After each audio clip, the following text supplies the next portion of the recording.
Acción Pública. La respuesta que usted se merece en política, arte, ciencia, conflictividad humana.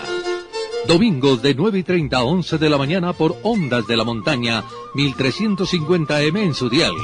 Dirige y conduce José Abad Zuleta Cano.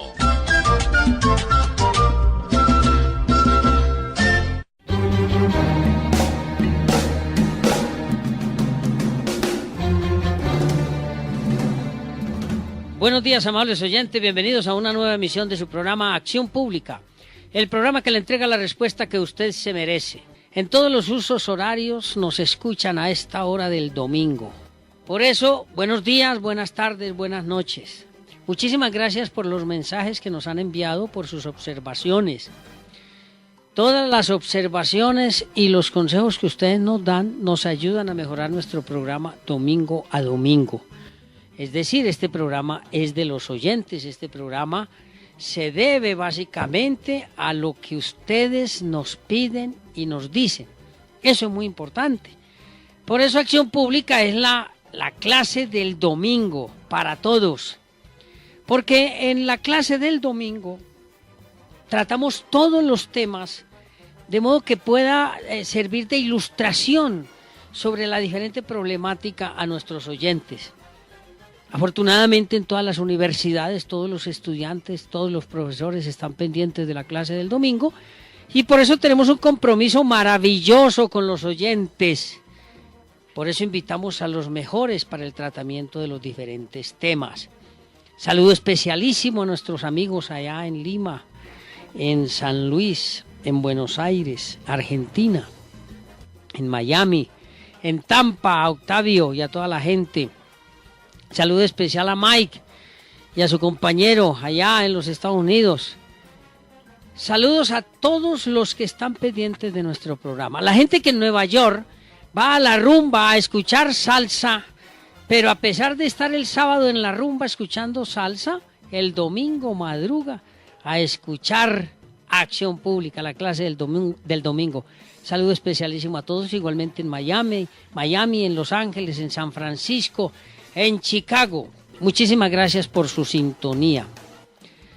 Bien, en unos mensajes, algunos de los oyentes nos han planteado la necesidad de tratar temas que tienen que ver con la administración de justicia. Y me han ubicado unos ejemplos. Hay aproximadamente unos 15 correos de oyentes que tienen algunas dificultades con la administración de justicia y nos han pedido que tratemos algunos temas especialmente relacionados con la forma como se debe manifestar la inconformidad con algunas de las decisiones de los jueces. Ese es un tema bastante complejo, pero es un tema interesante. Ese es el tema que vamos a tocar hoy. Ese tema se llama de impugnaciones o recursos. Y para eso, claro, hemos traído a un experto, a nuestro amigo y compañero, el doctor Rafael Arroyave Díaz. Rafael, buenos días. Muy buenos días, José Abad, para usted y para todos los oyentes. Complacido de estar otra vez en este programa. Bueno, vamos a hacer, como es costumbre nuestra, un programa muy coloquial, muy sencillo. Estamos escuchando y recibiendo los mensajes de ustedes. Es muy importante que entiendan que hacemos todo lo posible por darle respuesta a todas sus inquietudes, pero se nos quedarán algunos temas y en los siguientes programas podemos tratarlos. Una pregunta que me ha llamado muchísimo la atención de una oyente es que me pregunta de astronomía. Me pregunta, ¿qué es una estación espacial internacional o qué es una estación espacial y cuántas se han construido hasta ahora? Bueno, las estaciones espaciales o el concepto de estación espacial surge más como una necesidad de mayor permanencia en el espacio y de alguna manera también como punto de partida de riposta o de descanso o de aprovisionamiento para misiones prolongadas en el espacio profundo. Estamos hablando de 1965-66. luego de que se dan los primeros viajes a la Luna, entre otras cosas, los primeros viajes a la Luna los realizaron los soviéticos. Recuerden ustedes que en el 66 se empieza el programa Apolo. En 1970 ya se han realizado algunos viajes a la Luna y eso genera entonces la necesidad de empezar a experimentar con largas estadías en el espacio. ¿Por qué largas estadías? Porque los efectos de la ingravidez en el espacio le generan al organismo unas circunstancias muy complicadas de manejar y eso se detectó desde el primer viaje espacial de Yuri Gagarin, el soviético.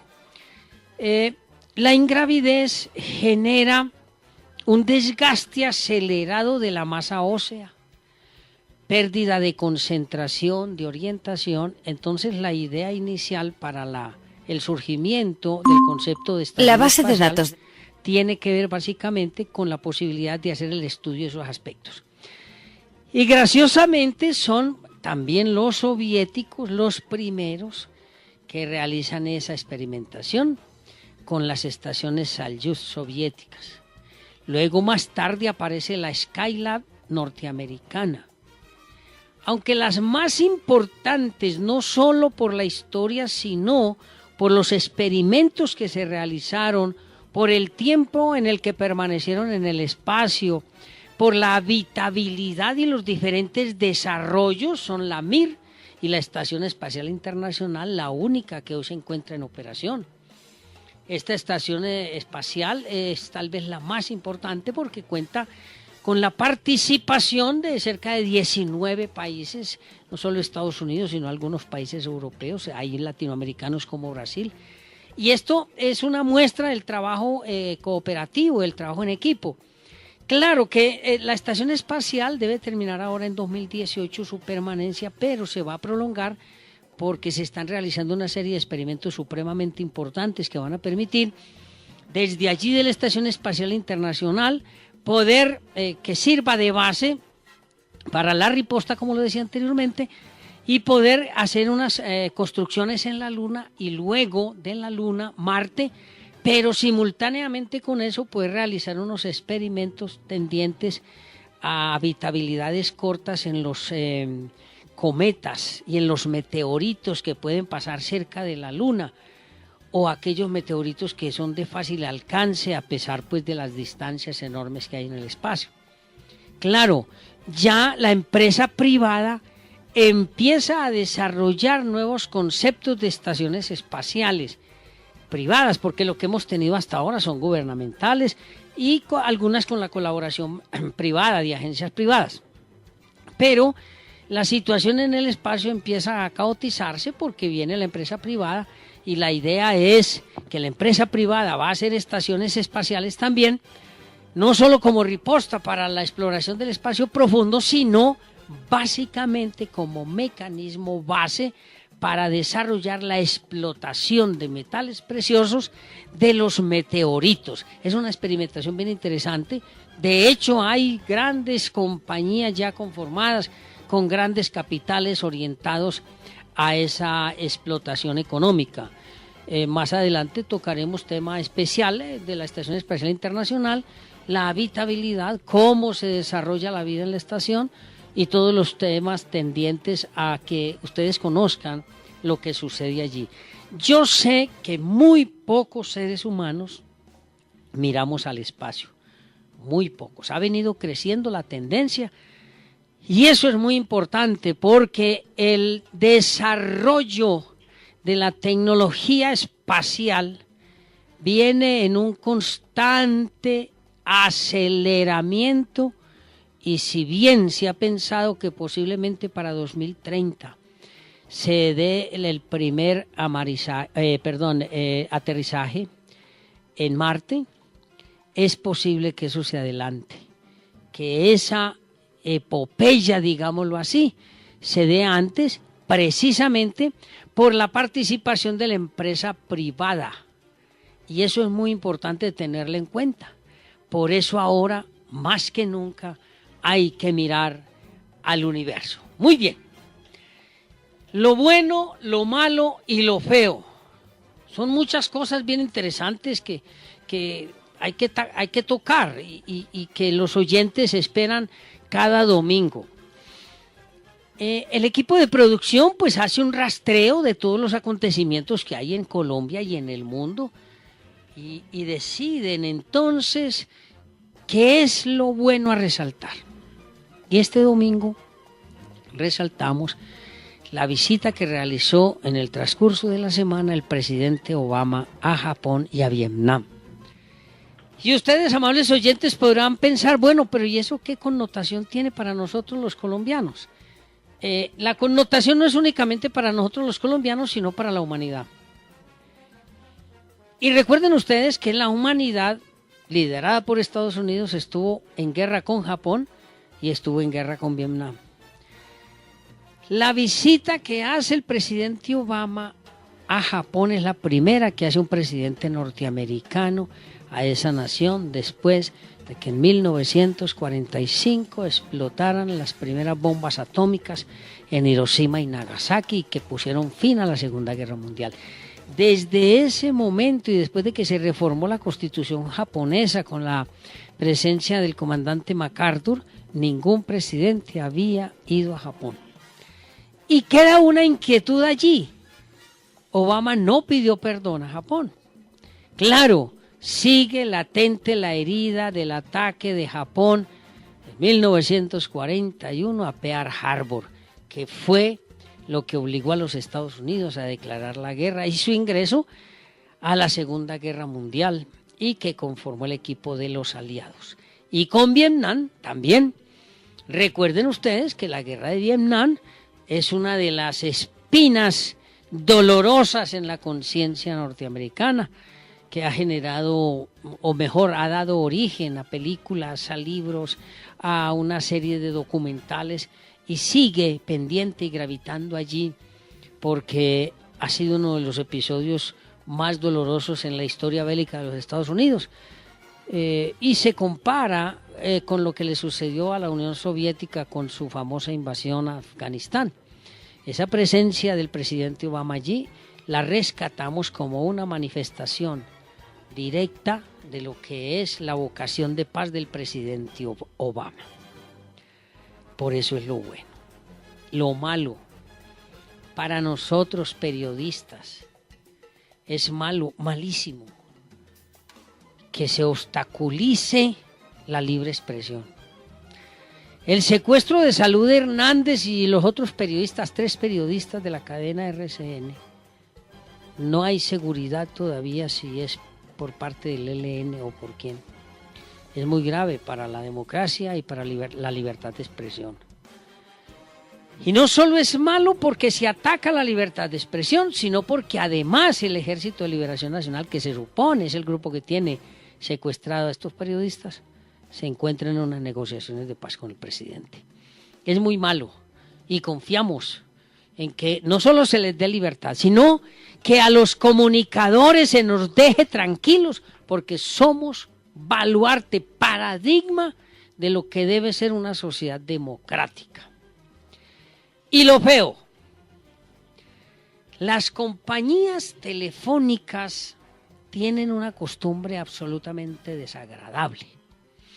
Parece que tienen unos software en los que tienen todos los números telefónicos de los colombianos y cuando se están cumpliendo los ciclos de pago, automáticamente empiezan a llamar a todos los números telefónicos. Y así yo no esté conectado, por ejemplo, con UNE.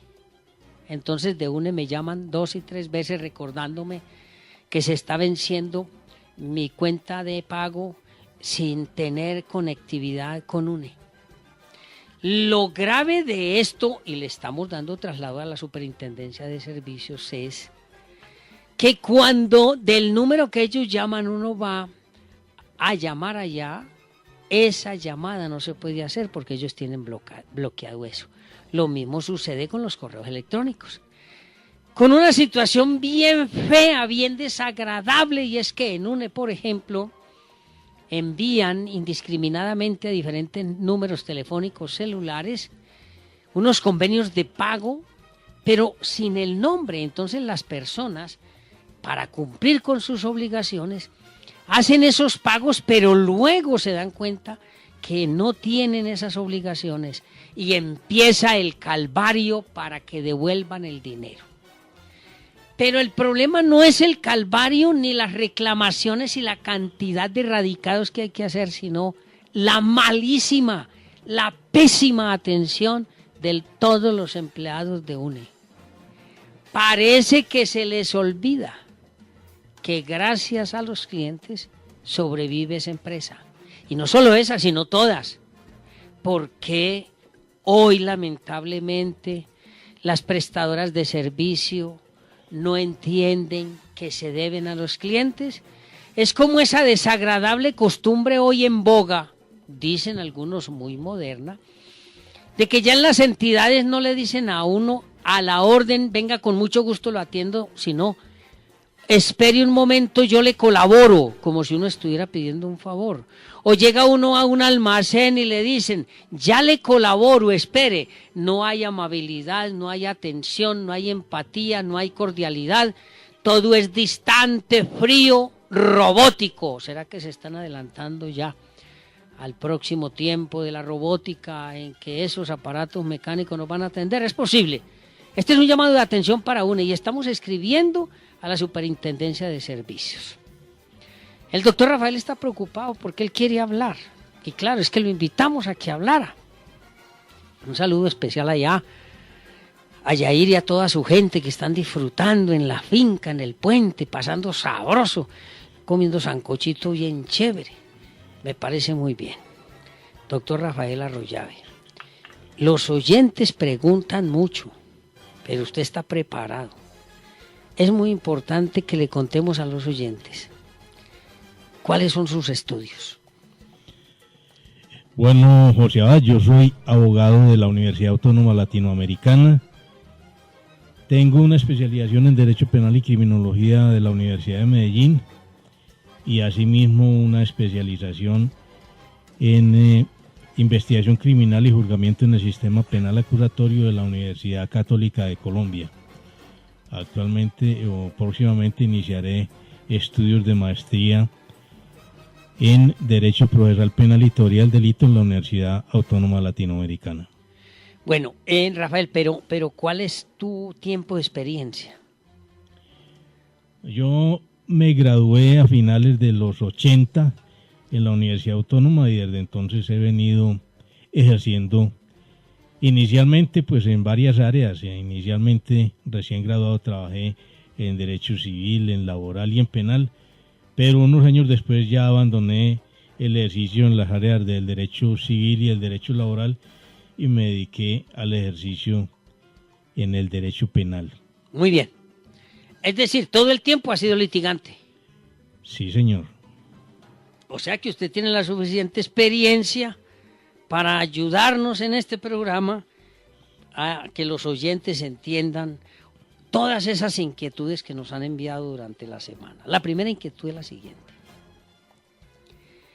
Cuando estamos en un proceso penal y un juez de control de garantías legaliza una captura o profiere una medida de aseguramiento, es decir, lo priva a uno de la libertad, y uno no está de acuerdo, pues porque le parece injusta, porque le parece ilógica, ¿qué es lo que hay que hacer? Esa decisión que toma el juez de control de garantías puede impugnarse, es decir, la persona afectada con esa decisión que toma el juez puede mostrar su inconformidad. Y la inconformidad se muestra a través de los recursos. Bueno, pero vea, aquí hay una situación, doctor Rafael, es la siguiente. Usted dice, eso puede ser impugnado por la persona afectada, perfecto. Pero normalmente la persona afectada está representada por un abogado. Entonces mire lo que me pregunta. Si el abogado no impugna, como dice el doctor Rafael, yo, que estoy allá en la sala de audiencia, yo puedo decirle al juez, juez, yo no estoy de acuerdo con lo que usted acaba de hacer. ¿Se puede? Sí, por lo menos en los recursos ordinarios, porque hay recursos ordinarios y hay recursos extraordinarios. En los recursos ordinarios, la persona, el ciudadano común y corriente que está en la sala de audiencias y que está siendo representado por un abogado defensor, bien un defensor público, bien un defensor contractual o de confianza, puede manifestar su inconformidad. Lo que pasa es que no siempre las decisiones es conveniente impugnarlas, y si el ciudadano que está en las salas de audiencia, a pesar de estar siendo afectado en ese momento por una decisión que él considera injusta, y si su defensor no la impugna, pues sus razones tendrá. Yo creo que en este caso este ciudadano debe ser asesorado por su abogado de confianza o defensor público, si es que el abogado considera que no es conveniente en ese momento impugnar la decisión, porque entre otras cosas, si se interpone un recurso en ese momento, debe sustentarse de inmediato. Bueno, a eso voy.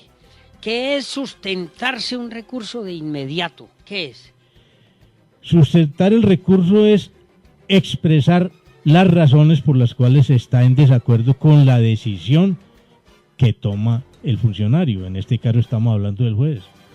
Entonces, en la sustentación se exponen de manera oral en el sistema penal acusatorio esas razones, esos motivos por los cuales no se comparte la decisión que ha tomado el juez, bien sea de legalizar una captura cuando se consideró, por ejemplo, que la captura era ilegal y sin embargo el juez la declara legal, o si el juez en una audiencia preliminar también ha decidido imponer una medida de aseguramiento, de detención en la residencia del imputado o de detención intramural, o sea, en un centro carcelario. Entonces, si se considera por parte del defensor que esa decisión que toma el juez es equivocada, pues se interponen los recursos en el acto. El recurso de reposición, que es un recurso horizontal. ¿Qué es un recurso horizontal? Significa que es el mismo funcionario el que lo va a resolver. El mismo funcionario que ha tomado la decisión se pronuncia sobre el recurso de reposición y puede él revocar su decisión que acaba de tomar, reponerla y cambiarla, o mantenerse en la misma, porque al fin y al cabo en ese recurso de reposición es él, el propio funcionario que ha tomado la determinación, quien la resuelve o resuelve ese recurso de reposición. Y además del recurso de reposición, para que, por ejemplo, un funcionario más elevado que ese que tomó la decisión estudie, en mi caso, ¿cuál es el recurso?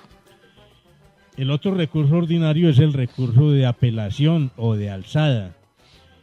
El recurso de apelación lo resuelve no ya el mismo funcionario que ha tomado la decisión que se está atacando, sino su superior jerárquico. En el caso de el juez penal municipal que ha tomado una decisión de legalizar una captura, si se apela a esa decisión o la decisión de imponer una medida de aseguramiento, entonces su superior jerárquico es el juez penal de circuito. Pero interpuesto el recurso de apelación, debe sustentarse. Se interpone y el juez penal municipal da traslado a quien ha impugnado la decisión, a quien ha interpuesto el recurso, para que lo sustente de inmediato. Y en la sustentación debe exponer las razones o motivos por los cuales está en desacuerdo con la decisión que se acaba de tomar. Bueno, mire lo que me preguntan. Pero entonces el doctor Rafael habla de sustentar, es decir, de argumentar. ¿Pero eso requiere alguna técnica o cómo es eso? Claro. En la sustentación del recurso debe obrarse de una manera ordenada. Cuando el juez está tomando la decisión, pues uno debe tomar nota, debe escuchar y tener en cuenta cuáles son los motivos por los cuales el juez toma la decisión. Y esas razones que expone el juez en su decisión son las que yo voy a atacar.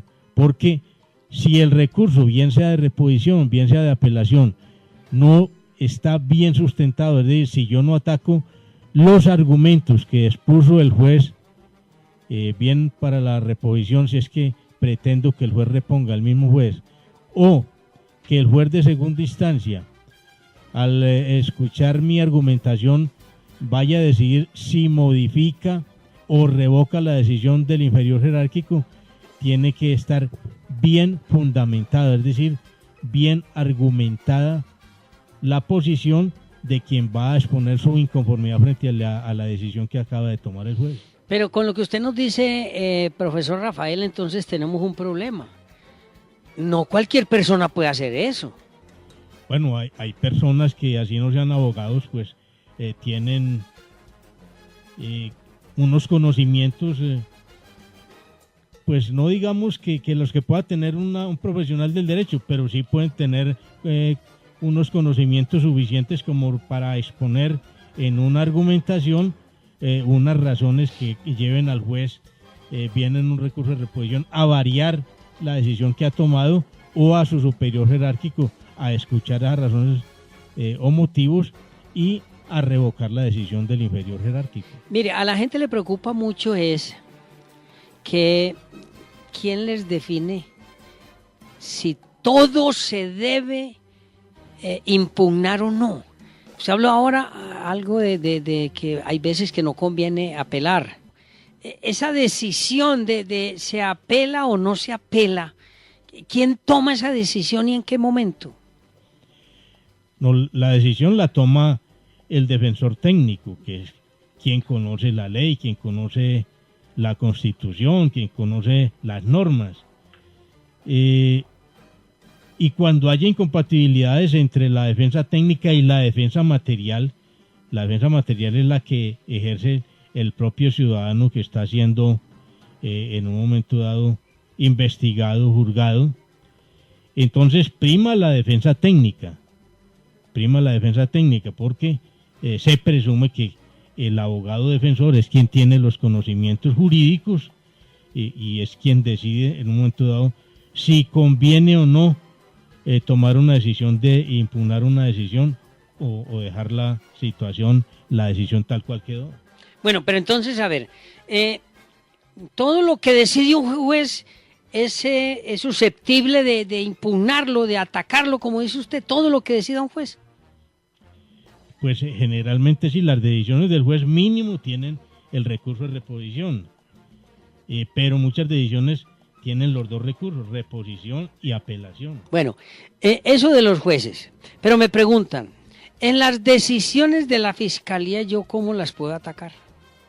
Las decisiones de la Fiscalía. A ver, lo que pasa es que en el sistema procesal penal acusatorio, la Fiscalía, por ejemplo, no ordena detenciones, como sí ocurría en los sistemas procesales penales anteriores.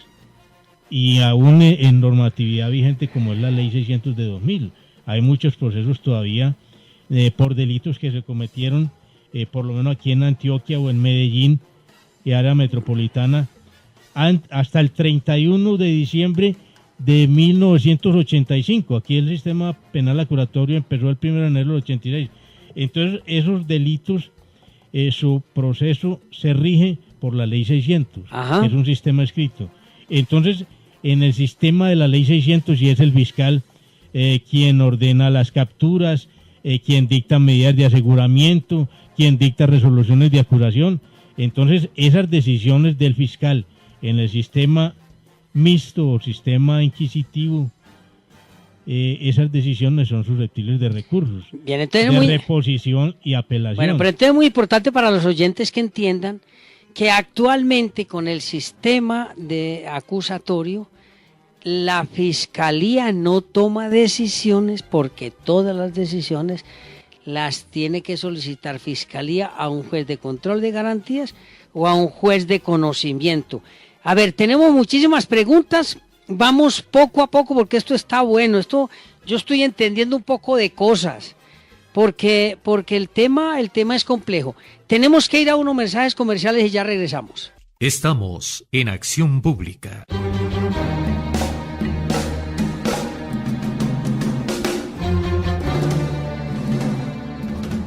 Bien, vamos a continuar, pero antes, nuestro compromiso con la Universidad Autónoma. Un saludo especial allá al decano, al doctor Tapias, al doctor Flores, casi digo al doctor Uribe, no se me olvida a mí el doctor Uribe, ¿cierto? ¿Usted lo conoció? Al doctor Jairo Uribe, Entonces, un saludo especial, doctor Flores, a nuestro rector, a toda la planta de renovación de la acreditación de la Universidad Autónoma, un saludo especial. Y vamos entonces a nuestra nueva sección. Para el programa Acción Pública que dirige el doctor José Abad Zuleta Cano, estamos hoy para realizar una entrevista con don Jairo Osorio Gómez, director del Fondo Editorial de la Universidad Autónoma Latinoamericana de la ciudad de Medellín. Él es comunicador y editor, y a él queremos preguntarle acerca de este fondo, cuándo nace, cómo se crea, cuál es la misión especial que tiene este fondo dentro de toda la política que tiene la universidad. Buenos días a ustedes, a los oyentes.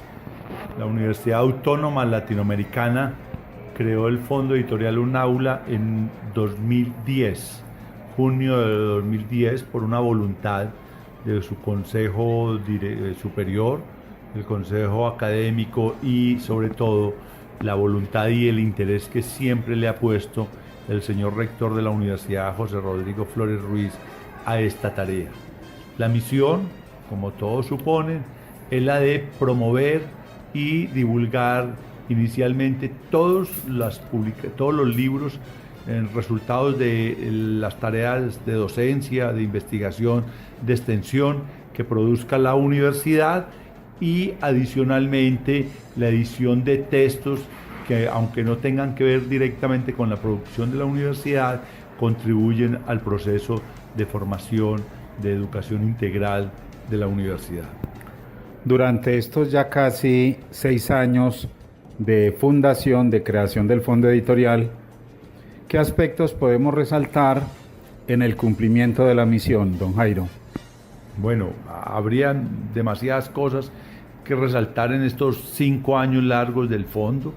Lo primero es esa continuidad que le hemos dado, repito, gracias a la voluntad del señor rector y de las directivas, y lo demás son logros extraordinarios para la universidad, como la visibilidad que le ha dado este fondo a la universidad en el mundo académico nacional. Ese es uno de los primeros logros, la visibilidad. Lo otro es la posibilidad que le estamos dando a todos los buenos profesores e investigadores de la universidad y escritores vinculados a ella a dar a conocer su obra a centenares de lectores, como ya lo hemos hecho a través de licitaciones como la del Ministerio de Educación, en donde en ediciones, se puede decir que masivas, de 1.524 ejemplares por título, estamos surtiendo la red de bibliotecas públicas del país. Otros logros es el rescate de gente desconocida en el medio, que no tenían dónde publicar, dónde dar a conocer su trabajo intelectual. Nosotros se lo estamos permitiendo a través de este fondo generoso y bien selecto que hemos hecho a lo largo de 5 años. ¿Podríamos hablar de un número específico de títulos publicados a través del fondo? Son más de 150 títulos, libros en estos 5 años y medio, y la continuidad de 9 revistas que tienen diferente periodicidad, o semestral, o anual, o trimestral. Así que es una buena producción para tan poco tiempo. Son cerca de 170, 180 publicaciones sumadas a las revistas. ¿Cuál es la temática fundamental que maneja el Fondo Editorial? Háblenos un poco de eso.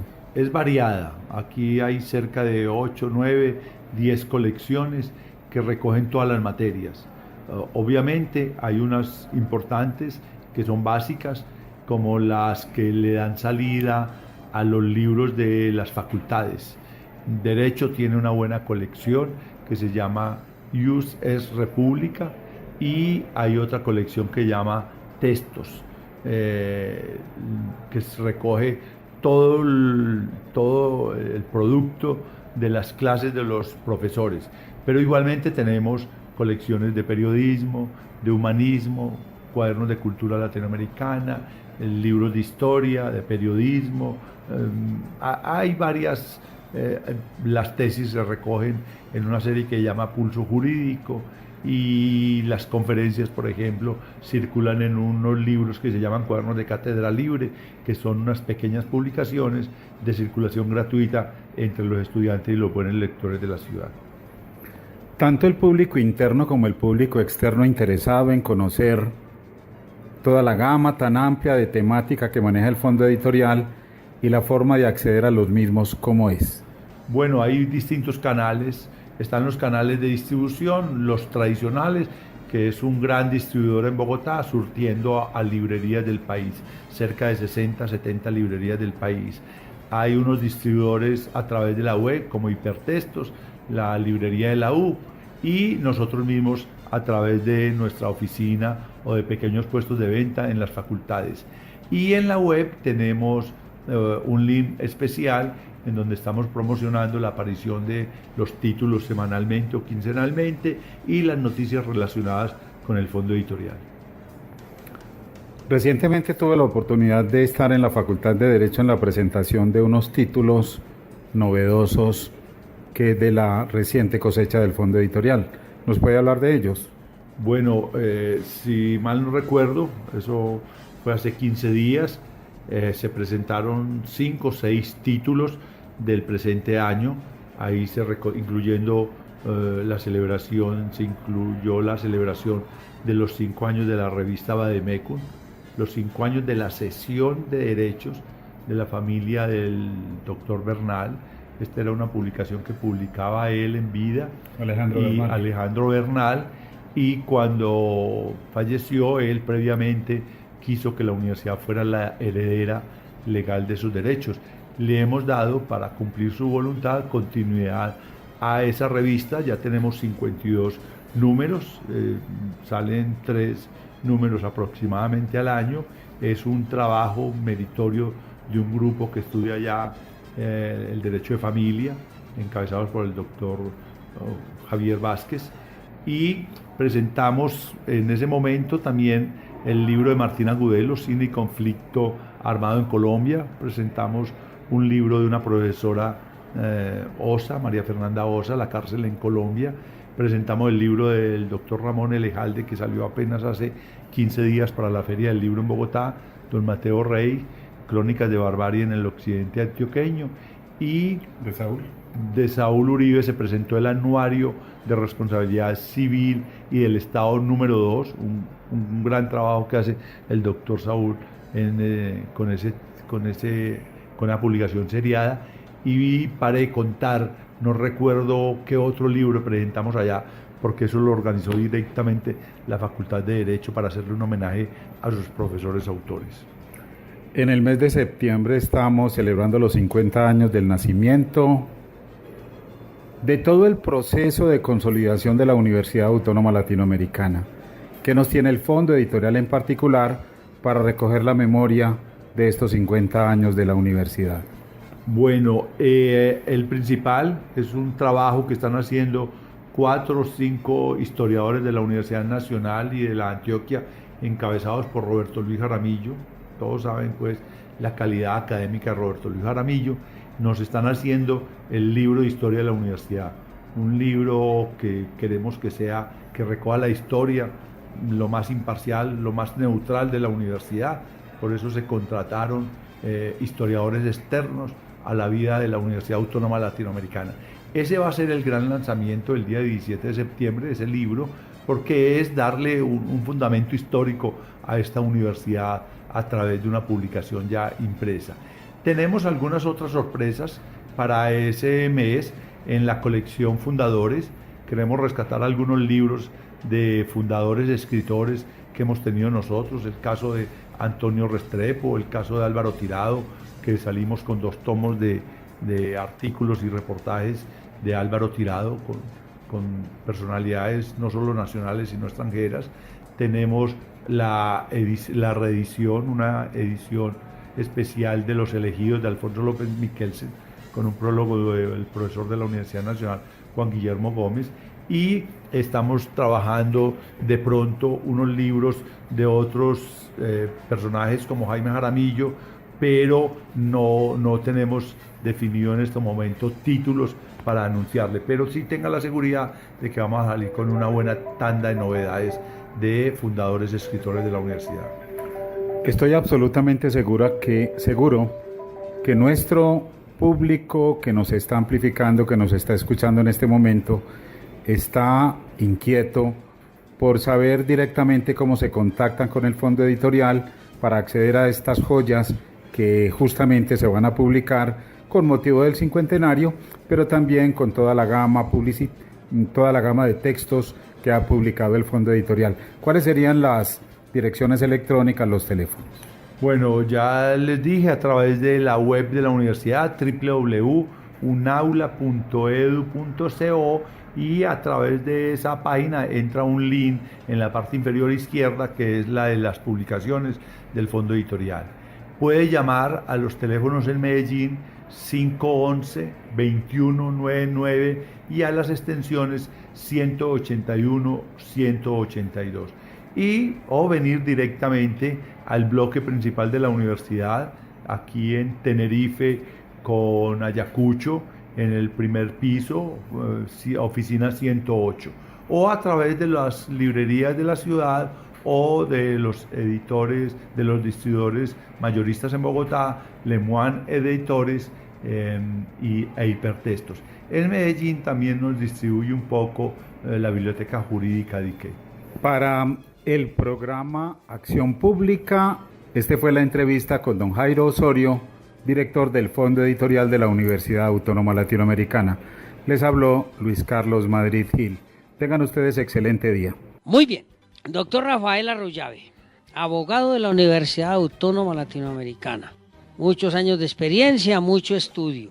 Hay una pregunta que me hace un oyente y me dice: José, preguntémosle al doctor Rafael si cuando en un juicio, por ejemplo, un juez, un defensor le dice al interrogatorio del fiscal, oposición, y el juez dice, hay lugar, pues el oyente me dice que fue que eso lo vio hace poco en un juicio, hay lugar, ¿el fiscal puede apelar eso?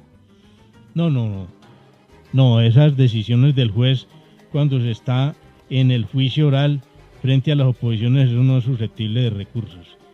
Simplemente si una parte se opone o presenta pues una oposición a una pregunta que hace su contraparte, o sea, el defensor, por ejemplo, presenta una oposición frente a una pregunta que haga el fiscal o viceversa, el fiscal se opone a una pregunta que haga el defensor y el juez resuelve, esa decisión del juez no es susceptible de recursos. Esa es una orden. Y como orden que es, entonces no tiene recurso. No tiene recurso. Es de cumplimiento inmediato. Porque me dice el oyente que ha planteado, algunos abogados han planteado que apelan y ha habido pues debate con los jueces, pero parece ya que el tribunal como que ha resuelto eso. Muy bien. Si yo impugno la legalidad de la captura o la medida de aseguramiento que me dicta un juez de garantías que es de penal municipal, y yo apelo porque no estoy conforme con eso, ¿quién me resuelve eso? ¿Quién dice si ese juez está equivocado o no? Como ya lo decíamos hace un momento, el recurso de apelación lo resuelve su superior jerárquico, que en este caso es un juez penal de circuito, que en este caso actúa como juez de control de garantías de segunda instancia. Ese juez de control de garantías en segunda instancia examinará los argumentos que planteó el apelante, examinará los argumentos que expuso su contraparte, porque luego de que se sustenta el recurso le dan traslado a los demás partes e intervinientes. En este caso, pues la contraparte, si es la defensa la que está interponiendo el recurso de apelación, su contraparte o la otra parte es la fiscalía, el juez le da traslado para que se refiera a los argumentos que expone la defensa en la apelación y viceversa. Pero el superior jerárquico también, desde luego, va a examinar la decisión que tomó el juez de control de garantías, el juez penal municipal, y tomar la decisión, que puede ser confirmándola o revocándola. Muy bien. Por ejemplo, si un proceso ya está en juicio, donde en la audiencia preparatoria, que es donde las partes piden las pruebas. Si es ante el juez de circuito y el juez me niega a mí como defensor unas pruebas, yo no estoy de acuerdo, ahí yo puedo apelar, ¿correcto? Sí, claro. ¿Y el proceso entonces va a dónde? Cuando es el juez penal de circuito el que en el curso de una audiencia preparatoria niega unas pruebas que pide alguna de las partes o alguno de los intervinientes, esa decisión es susceptible también de recursos, de reposición y de apelación. De reposición pues lo resuelve el mismo juez penal de circuito y el de apelación lo resuelve el Tribunal Superior, que es el superior jerárquico del juez penal de circuito. ¿Y cómo funciona en el tribunal entonces el estudio de la apelación? En el tribunal pues se hace el reparto, le toca a alguno de los magistrados de la sala de decisión penal, que son 14 o 15, los integrantes del Tribunal Superior de Medellín en la sala penal, y ese magistrado ponente, que así se llama, luego de estudiar el asunto se reúne con otros dos magistrados, el uno que es el primer revisor, el otro que es el segundo revisor, y entre los tres toman la decisión. Y esa decisión puede ser por unanimidad o puede ser por mayoría. Y cuando es por mayoría, entonces, ¿qué pasa? Cuando es por mayoría significa que no hubo unanimidad, que uno de los magistrados no estuvo de acuerdo o no está de acuerdo con la posición mayoritaria, entonces salva el voto. Y ese salvamento de voto, pues lo presenta y queda también pues integrando la decisión que se toma. A la decisión mayoritaria, sea confirmando o revocando la decisión que se ha apelado, y queda también el salvamento de voto. Bueno, mire lo que me preguntan. José, resulta que yo tuve un proceso y yo estaba en libertad. Terminó el juicio y el juez dijo que yo era culpable. Y ahí mismo me detuvo. Y mi abogado le dijo que iba a apelar y él le dijo que no, el juez le dijo que no. Y yo dije que yo necesitaba apelar porque no me podían detener y el juez dijo que no. Y me mandaron para Bellavista. ¿Eso sí es posible? Bueno, la ley 906 de 2004 permite que cuando ya se ha anunciado el sentido del fallo, ya se ha tramitado por un juicio y se anuncia el sentido del fallo, que el juez en ese momento pueda ordenar, tiene la facultad de ordenar la privación de la libertad de una persona. Eso puede ser susceptible de recursos. Eso puede ser susceptible ¿Pero que el sentido del fallo o la privación de la libertad? La privación de la libertad. La privación de la libertad. El sentido del fallo no es susceptible de recursos. Lo que es susceptible de recursos es la sentencia cuando ya se dicte, que es un acto posterior. Bueno, pero es que tengo una pregunta sobre el sentido del fallo, pero terminemos primero el tema de la detención. Entonces lo detienen y porque entonces el juez dijo que no había recurso. Que porque eso era una orden. Bueno, no es una orden. Para mí es una decisión, es un auto que está precisamente ordenando la privación de un derecho fundamental como es la libertad de una persona. Derecho fundamental consagrado en la Constitución Política de Colombia, en la ley, en instrumentos internacionales. Entonces, esa decisión debe ser susceptible de recursos, de reposición y de apelación. Bueno, pero mire, hay una cuestión. La orden de la privación de la libertad es producto del sentido del fallo condenatorio.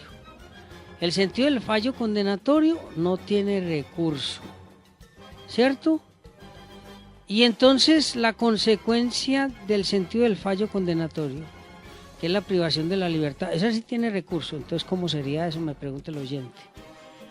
Bueno, lo que pasa es que, bueno, el sentido del fallo no tiene recursos, efectivamente, pero la privación de la libertad, aunque es una potestad del juez, pues tratándose de un derecho fundamental en que se está afectando algo, yo sin libertad no soy nadie. De privarlo a uno del derecho principal que el ser humano tiene, cuál es el de poder estar en libertad, de desplazarse, de estar con su familia, de estar con sus amigos. Eso debe, me parece a mí, ser susceptible de recursos. Entre otras cosas porque en el sistema procesal penal acusatorio la norma general es que la persona esté en libertad hasta cuando sea oída y vencida en juicio. Pero ya fue vencida en juicio porque el sentido del fallo es condenatorio. No, pero esa decisión del juez que viene a posteriori, que es la sentencia condenatoria, se puede impugnar a través del recurso de apelación. Ahí, frente a la sentencia, no hay recurso de reposición. Se puede apelar, y si se apela, entonces la persona todavía sigue presumiéndose inocencia. Recordemos que en el sistema penal hay unos principios basilares y uno de ellos es el principio de la presunción de inocencia. Y mediante ese principio, una persona está en estado de inocencia mientras no haya una decisión en firme que encuentre responsable a esa persona. Entonces, si la sentencia es condenatoria y se apela a la decisión, esa persona sigue presumiéndose inocente mientras no haya una decisión sobre la apelación. Incluso después de que se resuelva el recurso de apelación, podría haber un recurso extraordinario, del cual hablaremos más adelante. Posteriormente. Bueno, pero lo que me pregunta aquí un oyente es, el doctor Rafael habla de la presunción de inocencia. Y yo veo, me dice el oyente, que las cárceles no les cabe una persona más, las estaciones de policía no les cabe una persona más, las cárceles todas están hacinadas, viven peor que animales, no hay salud, no hay educación. Doctor Rafael, no es como una mentira eso de la presunción de inocencia, me dice el oyente, don Germán. Hombre, infortunadamente nos encontramos con que el sistema penal acusatorio que nosotros concebimos, pues cuando entró en vigencia en el año 2006, que empezamos con estas audiencias preliminares ante los jueces de control de garantías y hacer los primeros juicios, que efectivamente este era un sistema el más garantista de cuanto ha existido en nuestro país, pero lamentablemente se ha venido desdibujando y las cárceles efectivamente están llenas de personas que incluso no han sido oídas y vencidas, pues han sido oídas pero todavía no vencidas en juicio, todavía se presumen inocentes y sin embargo están privados de su libertad. Y a pesar de que se han dictado leyes para tratar de solucionar ese problema, pues la verdad es que el problema continúa. Las cárceles siguen hacinadas. Todas las cárceles del país tienen Bueno, pero entonces ese problema es un problema de la ley, no es un problema del juez. Es un problema del Estado colombiano, que ha creído que los problemas sociales se solucionan con el sistema penal. Esa es una equivocación. Muchas veces la persona delinque, comete delitos de hurto, por ejemplo, porque no tiene posibilidades de conseguir trabajo. Las personas incurren en delitos como violencia intrafamiliar, pues porque no hay una buena educación al interior de la familia, no hay unas buenas relaciones entre padres e hijos y demás miembros del grupo familiar. Entonces incurren en esta serie de conductas y mire, por ejemplo, este delito de violencia intrafamiliar se ha convertido en un serio problema, no solamente para los abogados litigantes, sino para todos los administradores de justicia, para los fiscales, para los jueces, con unas penas drastísimas. Por ejemplo, una sanción de 6 años para una persona que incurrió en un delito de violencia intrafamiliar nos luce exagerada y que no es excarcelable. El problema con el delito de inasistencia alimentaria también. En las cárceles hay muchas personas condenadas por delitos de inasistencia alimentaria que podía a esa clase de delitos dárseles otro tratamiento, pero no necesariamente recurrir al sistema penal y a la cárcel para solucionar un problema social como el problema de convivencia al interior de la familia, el problema tan grave pues en nuestra sociedad como es el hurto, las personas que se apoderan de los bienes ajenos.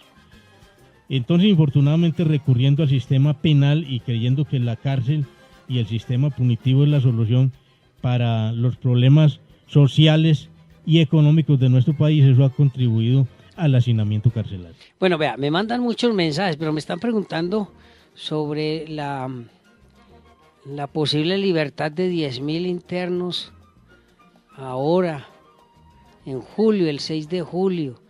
A ver, yo creo que esos temas podemos tocarlos más adelante, porque es muy importante que evacuemos el tema de los recursos. Y aquí hay una pregunta. Dice, por ejemplo, a mí me condenan, a mí me acusan por varios delitos muy graves y me absuelven por uno. La fiscalía apela porque me absolvieron por uno. Yo también puedo apelar porque me condenaron por el otro. ¿Sí me entiende? Sí, pues, claro. Porque es una... Perdóneme, un saludo especial a don Jairo, hombre. Muchas gracias por su sintonía y por sus preguntas. Sí, es una decisión mixta y desde luego la fiscalía está facultada legalmente para interponer recurso de apelación contra esa sentencia absolutoria, como el procesado y su defensor y los demás intervinientes pueden también hacer uso del recurso de apelación frente a esa sentencia condenatoria. Y frente a las sentencias absolutorias, pues la Fiscalía, la Procuraduría, el apoderado de las víctimas están facultados legalmente para impugnar. Bueno, y entonces, por ejemplo, a mí me absolvieron pues de un delito. Bueno, la Fiscalía apela. Yo apelo por el que me condenaron. Entonces, el tribunal puede revocarme la absolución y aplicarme una pena por el segundo delito que me han absuelto. Sí, la ley permite que cuando hay una apelación por parte de la Fiscalía, en segunda instancia, este juez, alcueno, juez que va a resolver ese recurso de apelación, puede agravar la situación del apelante cuando no es apelante único. Distinto es cuando solamente una parte apela. Si la defensa apela a una decisión, el superior no puede agravar la situación del apelante único, pero si no es apelante único, si no se da esa calidad, entonces el superior sí puede agravar la situación.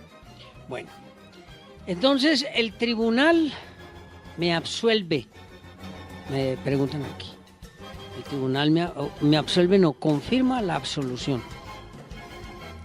Me absuelven en la primera oportunidad, o sea, el primer juez, el tribunal confirma. La Fiscalía, ¿a dónde puede ir entonces para que estudien el caso porque queda inconforme con las dos absoluciones?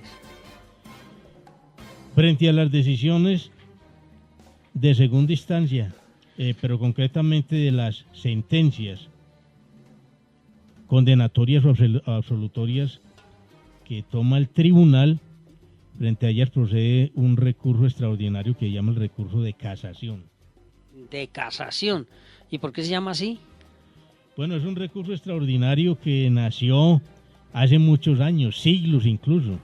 El recurso de casación desde la antigüedad, desde Roma, desde la Revolución Francesa incluso. Se habla del recurso de casación, de las cortes de casación, de los tribunales de casación. Casar es quebrar la decisión. Es decir, dejar sin efectos esa decisión cuando se encuentra por parte del Tribunal de Casación o la Corte de Casación que el Tribunal alcueno, o sea, el que ha tomado la decisión en segunda instancia, se ha equivocado. Entonces, casa la sentencia de segunda instancia y la anula o la modifica o toma una decisión diferente. Por ejemplo, si el tribunal, como en el caso que planteabas, confirmó la absolución de este ciudadano por uno de los delitos y el fiscal inconforme interpuso el recurso de casación, la Corte puede decir que casa o que no casa. Si no casa, entonces esa persona quedó definitivamente absuelto. Bueno, si pero casa... perdóneme, doctor Rafael, yo lo interrumpo y que es que me dan una pregunta aquí. ¿Por qué los abogados dicen voy a la corte a casar? Eso es técnico. No, el recurso de casación es un recurso extraordinario que tiene unos requisitos para interponerlo y tiene también unos requisitos bien estrictos para efectos de la presentación de la demanda y unos términos. Claro, pero es que usted acaba de decir, casar es romper, ¿cierto? Entonces cuando un abogado dice yo voy a la corte a casar, ¿voy a que me rompan la sentencia o qué? A que el Tribunal de Casación o la Corte de Casación estudie el caso, estudie los posibles errores en que se ha incurrido por parte del juez de segunda instancia, se ha incurrido en errores que llaman injudicando o errores de juicio o improcedendo, o sea, errores de procedimiento, y entonces tome los correctivos del caso. Pero quien casa la sentencia es la Corte. Nosotros interponemos el recurso de casación. Ese es un mal decir. Yo recuerdo alguna vez en Cali que asistí para estudiar un asunto en que se había interpuesto el recurso de casación por parte de una profesional del derecho que era la que estaba defendiendo a este ciudadano, y cuando interpuso el recurso el memorial decía caso la sentencia. Eso no es muy técnico, sin embargo el tribunal entendió que estaba interponiendo, el Tribunal de Cali, el recurso de casación contra esa sentencia de segunda instancia que allí se había tomado, y concedió el recurso. Bueno, me dicen, siempre salgámonos del recurso de casación, vamos a los recursos ordinarios. Siempre que yo presento un recurso o la solicitud de un recurso, ¿tengo que sustentarlo allí mismo o me dan otro espacio de pronto para yo estudiar y poder presentar un buen alegato? Es que tengo muchos mensajes aquí y el técnico control la cosa porque el tiempo vuela. Entonces, vamos a unos mensajes comerciales y ya regresamos. Estamos en Acción Pública.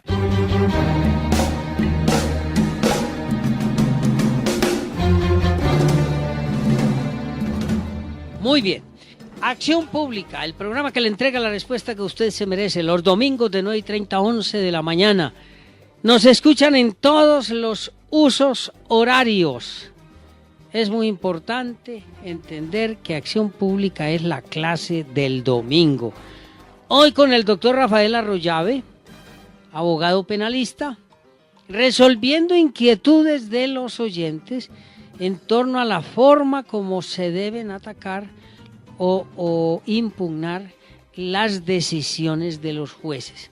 Bueno, entonces me preguntan, doctor Rafael, ¿me dan algún tiempecito más para yo estudiar bien o tengo que hablar ahí mismo? Cuando empezó el sistema penal acusatorio aquí en Medellín y el área metropolitana, porque en Bogotá y el eje cafetero había comenzado el 1 de enero del 2005. En Medellín y el área metropolitana comenzó el 1 de enero del 2006. Había un sistema que a mí particularmente me gustaba mucho más. Se interponía un recurso de apelación, por ejemplo, contra la legalización de captura o contra la medida de aseguramiento. Se interponía el recurso y no se sustentaba ahí mismo. Se enviaba la carpeta por parte del juez de primera instancia al superior, allá se citaba a una audiencia y allá se sustentaba el recurso. A mí me parecía mucho mejor ese sistema. Eso cambió a partir de la ley 1395 del 2010.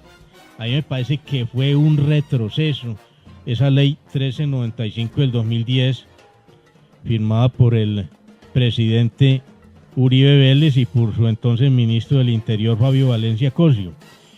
¿Por qué es un retroceso? Porque aquí se interpone el recurso a partir de esa ley 1395 del 2010, se interpone el recurso de apelación y entonces hay que sustentarlo en el acto ante el mismo juez que acaba de tomar la decisión y que no es quien va a resolver. Entonces, a mí me parece que es una desventaja para las partes, para la fiscalía, para la defensa, para los intervinientes, porque no tiene uno el tiempo suficiente, a pesar de que la ley procesal penal en una de sus normas rectoras diga que sí. La verdad es que uno no tiene suficiente tiempo para madurar ideas para analizar cuidadosamente la decisión que acaba de tomar el juez y que no es de nuestro agrado y que por eso la vamos a atacar mediante un recurso de apelación. Y entonces, sin tener oportunidad de volver a escuchar los argumentos del juez de primera instancia, hay que proceder de inmediato a sustentar, a argumentar por qué razón no estamos de acuerdo con la decisión que ha tomado el juez. Y luego de sustentado el recurso, entonces, si el juez que ha tomado la decisión considera que quedó bien sustentado, entonces concede el recurso y lo envía al superior para que el superior resuelva. Y el superior en unos días o meses cita a las partes intervinientes y lee la decisión después de haber escuchado los audios y la argumentación que presentaron tanto el impugnante como la contraparte. Mire, doctor Rafael, lo que me pregunta doña Cecilia, me dice, José, ¿será que el doctor Rafael me explica si un juez me puede negar a mí la apelación? Sí, el juez, si considera, el juez de primera instancia que ha tomado la decisión, si considera que el recurso no está debidamente sustentado, es decir, que no se atacaron los fundamentos que él tuvo en cuenta para tomar la decisión, puede declarar desierto el recurso. Muy bien. Y entonces ahí, ¿qué hago yo? ¿Para dónde cojo? Pues existe otro recurso ordinario que es el recurso de queja. Y el recurso de queja consiste en que el superior va a examinar si esa decisión del juez de primera instancia de negar el recurso de apelación estuvo bien tomada o no. Si considera que no estuvo bien tomada esa decisión de negar la apelación, de impedirle a las partes que se pronuncien sobre una decisión que el juez de primera instancia ha tomado, entonces concederá el recurso.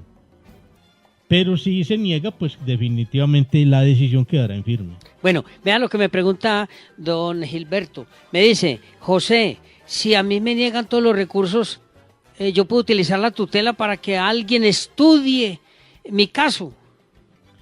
Bueno, la acción de tutela es un mecanismo que nació con la Constitución de 1991.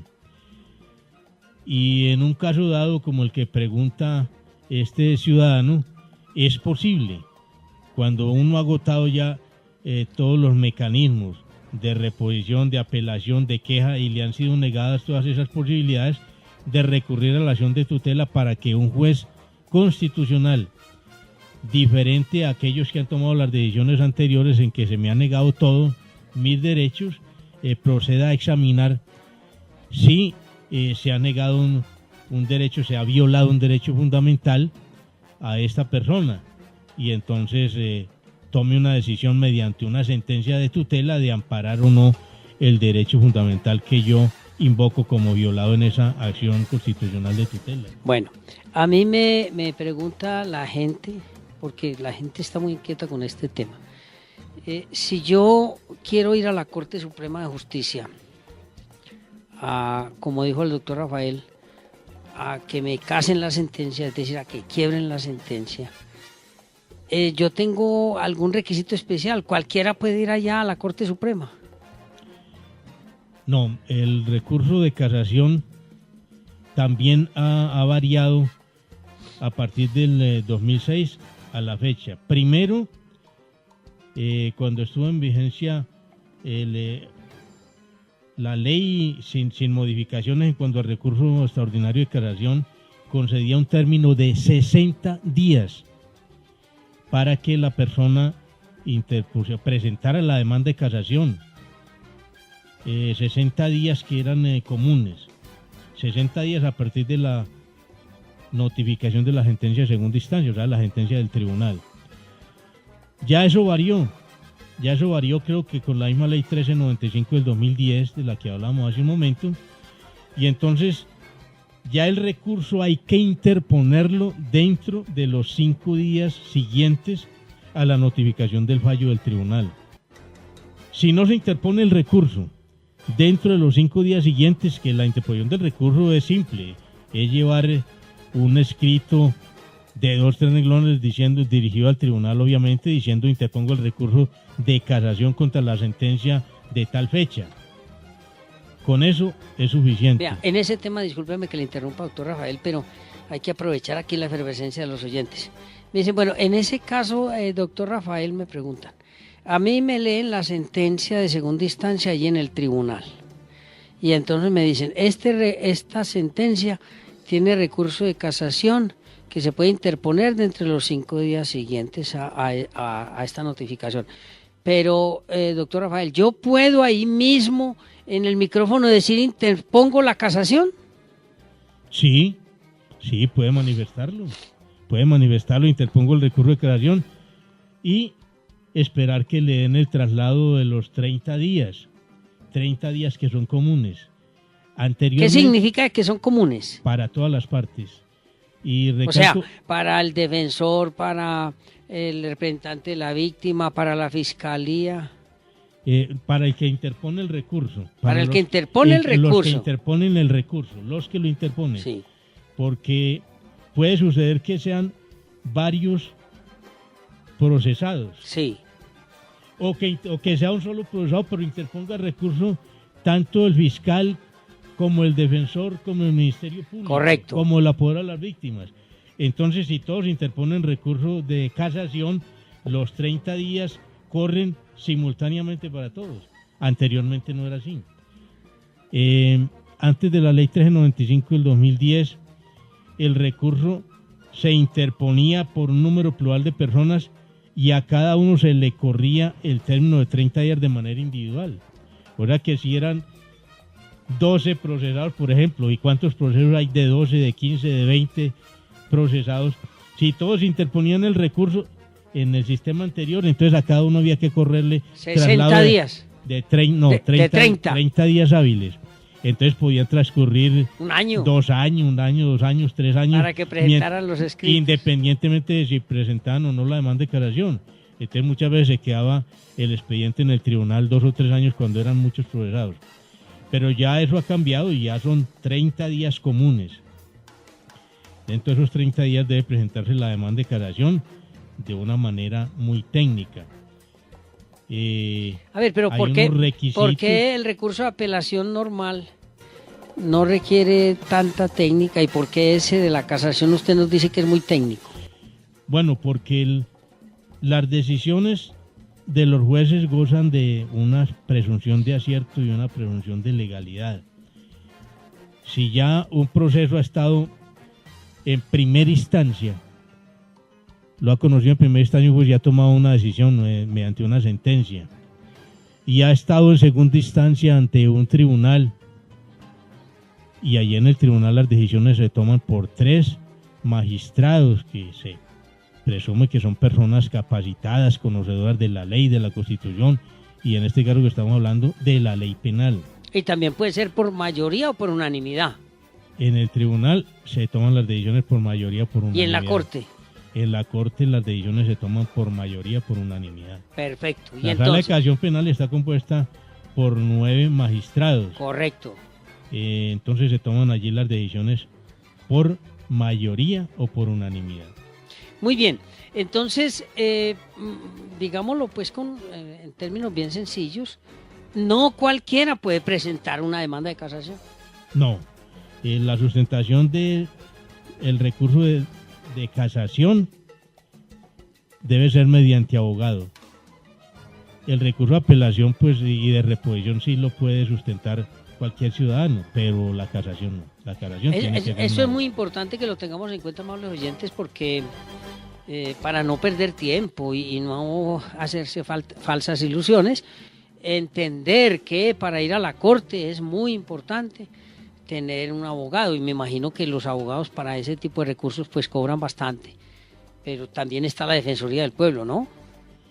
Sí, la Defensoría tiene un grupo de abogados casacionistas. Lo que pasa es que en este sistema penal acusatorio la mayoría de los asuntos de defensa de los ciudadanos los asume la Defensoría.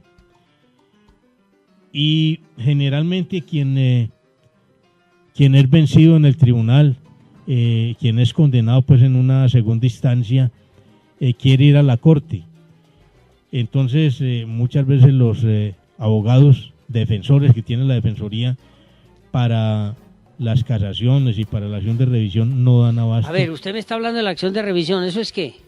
Bueno, la acción de revisión es otro mecanismo diferente, otro mecanismo extraordinario para tratar de que al ciudadano que ha sido en materia penal, por ejemplo, condenado y ya esa condena se encuentra ejecutoriada, entonces acudir a la acción de revisión, pero cuando se dan unas causales. Vea, pero doctor Rafael, discúlpeme que yo le interrumpa tanto, pero es que es mejor ir aclarando esto. A ver, usted dice, cuando ya la sentencia se encuentra ejecutoriada, la acción de revisión, ¿para la casación se requiere que esté ejecutoriada o no? No. Cuando si te pone el recurso de casación, la sentencia no queda ejecutoriada. Perfecto. La persona todavía sigue presumiéndose inocente. Correcto, muy bien. Pero en la acción de revisión, ya usted dice condena. acción, ¿es distinto la acción al recurso? Sí, claro. Es diferente la acción que el recurso. A ver, la acción es un derecho subjetivo que tiene las personas para poner en movimiento el aparato judicial.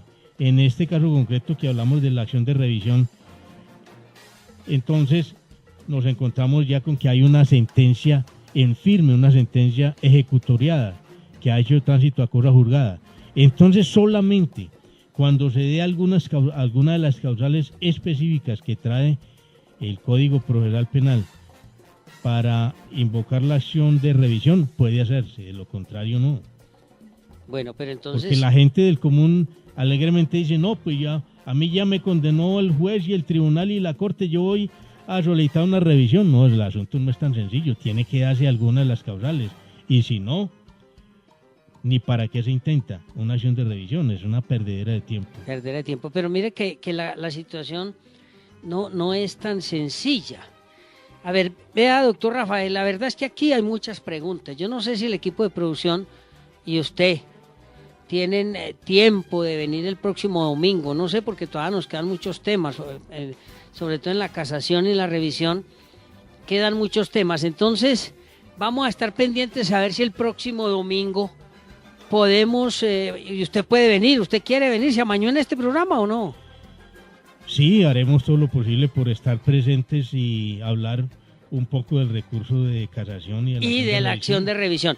Bueno, entonces es muy importante, amables oyentes, tener en cuenta lo que hemos tratado hoy con la colaboración del profesor Rafael Arroyave, porque eso va aclarándole a los oyentes y a las personas muchos tabús y mitos que hay en torno a todo esto. Bueno, ya se nos agotó el tiempo. Un mensaje final para los oyentes, doctor Rafael. Bueno, un saludo a todos los oyentes y esperamos pues que hayan quedado satisfechos con estas explicaciones que les hemos tratado de dar de una manera muy simple, porque aquí se trata de que el ciudadano común y corriente entienda. Hay algunos términos técnicos, pero hemos tratado de hacer la exposición de la forma más clara posible, porque entendemos pues que este programa lo escuchan muchos ciudadanos que pues no conocen la terminología técnica, no conocen la parte jurídica, aunque también lo escuchan abogados, yo lo sé, pero estamos tratando de llegar al ciudadano, que el ciudadano comprenda un poco mejor estos asuntos de los recursos ordinarios y de los recursos extraordinarios. Muchas gracias por haberme invitado. Bueno, entonces vamos a coordinar con el equipo de producción la posibilidad de que usted esté con nosotros el próximo domingo, porque me parece muy importante tratar estos temas. Hay que aclararle a la gente toda la problemática que hay sobre esto. Ya si la justicia funciona o no, ya será otro tema que tocaremos en otra oportunidad. De todas maneras, muchísimas gracias, doctor Rafael, por habernos acompañado, y lo esperamos el próximo domingo. Es un compromiso, ¿no? Con mucho gusto. Bueno, muy bien. Amables oyentes, libro recomendado, un libro bien importante, bien interesante. La Librería Jurídica Sánchez nos reporta su última obra como novedad. Código General del Proceso, parte general. Autor Hernán Fabio López Blanco. ¿Usted lo conoce, doctor Rafael? ¿Al doctor Hernán Fabio? No lo conozco personalmente, pero sí conozco algunas de sus obras. Yo creo que todos hemos estudiado en los libros de Hernán Fabio, ¿cierto? Yo sí lo conozco personalmente, es un hombre muy agradable para conversar con él. Entonces, Librería Jurídica Sánchez nos presenta el Código General del Proceso, parte general. Recordemos que este libro es muy importante para abogados penalistas, laboralistas, civilistas, porque es el Código General del Proceso. Recuerden, Librería Jurídica Sánchez, PBX 44444498, página www.lijursanchez.com, correo electrónico info@lijursanchez.com, Medellín, Colombia. Teléfono, recuérdenlo, 444-4498. Si usted le informa a los dependientes y que atienden en Librería Jurídica Sánchez que usted es uno de nuestros escuchas, le van a hacer un descuento importantísimo. Y bien, Soluciones Jurídicas Integrales está preparando un seminario o clínica jurídica para todos los que tengan interés, abogados, especialmente estudiantes, fiscales, jueces, que tengan interés en aprender a interrogar y a contrainterrogar, testigos directos, testigos indirectos, peritos de medicina legal, peritos de antropología, peritos psiquiatras, peritos psicólogos forenses, grafólogos. El seminario o clínica jurídica se va a realizar en agosto. El cupo es limitado porque va a ser un seminario muy práctico para que usted, abogado, juez, fiscal, aprenda las técnicas del interrogatorio y el contrainterrogatorio.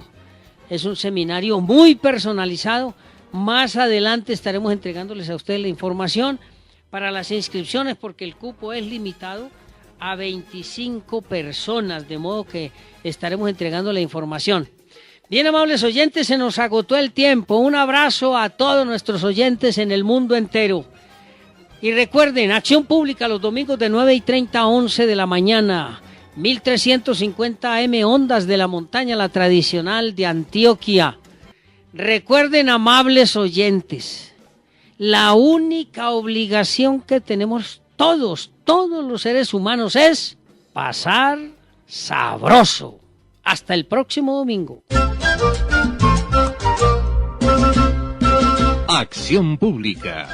La respuesta que usted se merece en política, arte, ciencia, conflictividad humana. Domingos de 9:30 a 11 de la mañana por Ondas de la Montaña, 1350 AM en su dial.